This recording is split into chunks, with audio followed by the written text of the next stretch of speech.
And welcome to today's Sizzle at 6 on Full Sail Live. My name is DeLorean Fleetwood. We've got a lot of things to catch up on and cover. We take you live to the South Oconocan Event Center.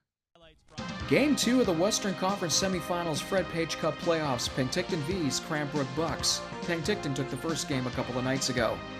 Third period all tied up at 1, just about 2 minutes to go. Caden Ryan snipes home the rebound, and it's 2-1 Penticton with just over 2 minutes remaining.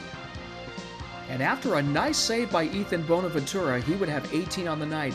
Penticton all the way to the length of the ice for the empty net goal. The V's take a 3-1 lead and a 2-0 lead in the series. Brock Reinert's first of the series was the empty netter.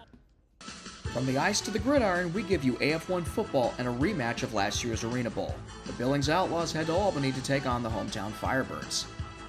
21-7 Albany with the lead, and it's Markel Wade taking it off the net, right through the open space, right down the left sideline, coast to coast, all the way for a touchdown. 28-7 Albany after that touchdown. Ensuing kickoff, and it's a bad bounce for the defending champion Outlaws, and it's taken in for a touchdown by who else? Drew Singleton, the former linebacker out of Rutgers. With 2 special teams touchdowns in hand, Albany would go on to win 62-24. The Anaheim Ducks have decided to move on from their second-year coach Greg Cronin despite a 62-87-15 record in those 2 seasons and a 21-point increase in the regular season standings over the past season. One only has to look past that improvement to see that the Anaheim Ducks were 32nd in goals against average, and of course, they were dead last in the power play at a dreadful 11.8%.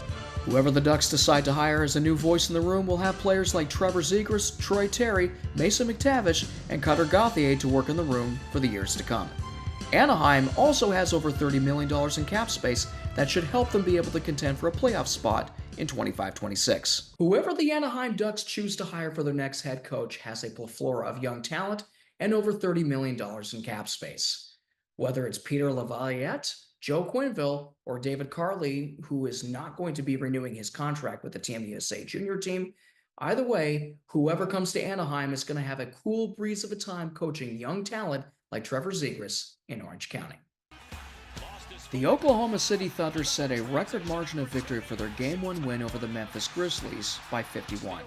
Despite Shea Gilgeous-Alexander only having 15 points, he didn't seem too worried about his lack of shooting on Sunday afternoon. Yeah, we played to our identity. Nothing more, nothing less than that. We were who we were all year in those minutes, and it's going to be the key to our success. Just staying true to who we are.